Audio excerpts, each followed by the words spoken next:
Obviously, there was a few mismatches. You know, we had a guy out, obviously, and we were mismatched at 25 and probably 74. But you know, there were 7 weight classes up for grabs today, and we didn't get after it hard enough.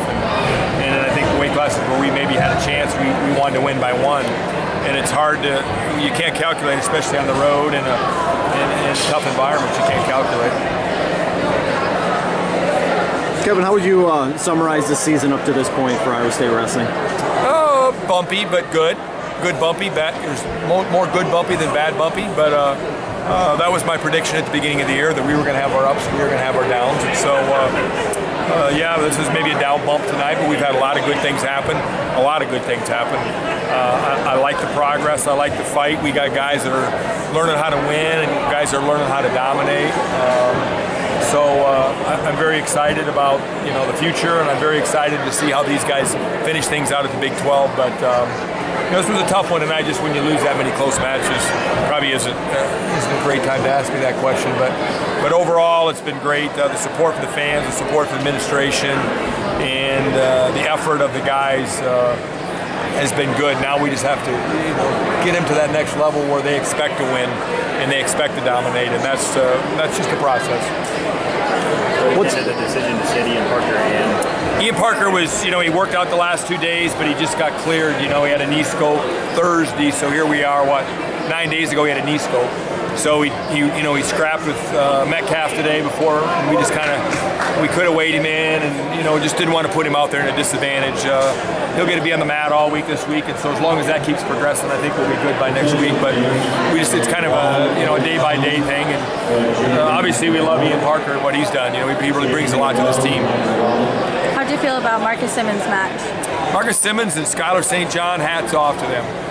Marcus Simmons, you know, went out and dominated a guy that he's dominated before, and sometimes that's not easy on the road.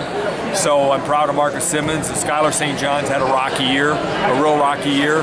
And you know, he went and had to win 2 wrestle-offs this week to get here, and he did, over Jennings. And here he is, and he goes out and wins in a tough environment, and slayed some dragons or demons or whatever he had to up above from here on up to get done what he had to get done. So I'm proud of Skylar, because he comes every day and lays it on the line in the room. And ultimately, that's what we have to do to change. And in the places that we're not getting it done, that's where it's going to change. It's going to change Monday in the practice room, and Tuesday and Wednesday, and that's the message that my guys need to listen to right now. You mentioned a lot of matches you felt could have gone either way coming in. What do you think was missing in the other ones that looked like possible swing matches? I think, you know, when you wrestle a good team, they bring a certain level of intensity, and you got to match it. And I'm still a little bit of Coach Zadek's brain, which is a good brain. And then when they raise it, you got to raise it. And we didn't do that at the very end. We didn't do that. You know, when somebody comes out there and takes it to you, then you got to take it to them back. And I don't think we did a very good job of that. You know, in those weight classes that we lost. Was Sam Colbert still dealing with a stomach bug or anything? Yeah, not really. I don't think so. You know, life's not perfect, and wrestling's not perfect. And you're going to get the NCAA tournament, and you're going to have issues on Friday morning. And if you feel great on Thursday morning, good for you. But on Friday morning, it's going to be rough. And then if you make it to Saturday, it's going to be real damn rough. And so, put your big boy pants on and strap them up tight. Put them on the next day, and put them on the next day. You just can't put them on one day and then take them off, and then put them back on and take them off. And so when he decides to put his big boy pants on every day, he's going to be pretty good. But he puts them on and he takes them off, then he puts them on, then he takes them off. So is there some inconsistency in his practice this week, you could say? Yeah, he was. You know, he didn't feel good a couple days, right? That's life. Some days I go to work and I don't feel good either. That's just life. And you know, when you get that, and you know what, and he's had some progress. He's done some good things. He really has done some. He's made some strides. But he's got to challenge himself to make that next stride. And that next stride is it's not going to be perfect. And you got to get it done when things aren't perfect. And so super talent. It's all there if he wants to go grab it. He's got to go grab it, and that requires work. You mentioned the highs and lows. When you look at those things and the things that determine which way guys are going to go, what are the main factors in there that it's always been teetering? It's always been my belief that when things get hard, you find out where guys are at. When things get hard, it's easy to come and when things are going great. Okay, it's easy to come to practice on Monday when things are going great. How do you react on Monday when things didn't go so great? The coaches are on you a little bit, and they're challenging you, and you gotta do everything right from the minute you get on the bus to the minute you show up Monday, because tomorrow will be a day off.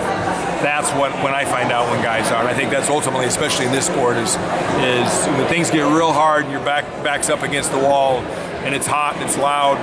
And you maybe didn't get a good call, how are you going to react? And that's what's going to happen next weekend when Iowa comes to town, and that's what's going to happen in the Big 12. It's not going to be perfect. There's going to be adversity, and you have to understand that, and then when it comes, you got to blow its doors off. You mentioned a little last night that Dagan needed to work on his defense a little. After a tough match today, what do you think you guys are going to work on in the wrestling room? I just think he's got to, these good guys, I mean, Thompson's a good guy, and so you give up a deep shot on him, he's going to finish. You can roll around with 50-60% of the nation, but you can't roll around with the top 25% of the nation. And he's got to learn how to, if he's going to let guys in his leg, he's got to have some great defense, solid defense. It can't be roly-poly because the good guys will pick you apart. And I think that's kind of what happened tonight. Was Thompson's solid when he got to his legs, and when he had to finish, it was a dogfight. It was a heck of a match. But ultimately, that was the difference. Thompson was able to get to his legs and finish.